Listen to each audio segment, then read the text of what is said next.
from the AFL's perspective, we just did a whole rule change project, and my team led that, which is a great experience. But the important message for the coaches in GA is that everyone is in charge of the game's health.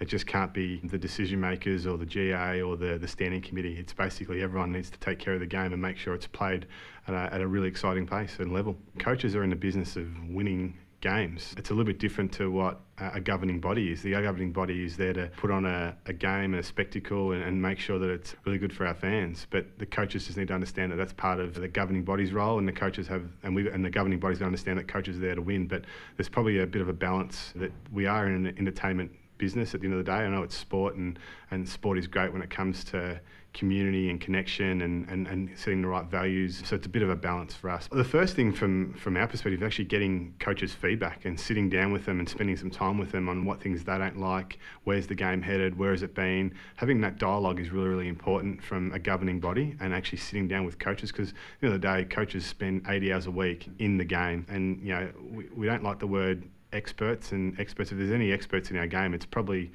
coaches. They understand it. But our game, and like the GA's game, both games, they're quite complex, and they're always changing, they're always emerging. As quickly as you're an expert, as quickly you're not an expert. I've heard a lot about the GA and what the organisation does, and it's really highly respected in Australia, and especially by the AFL.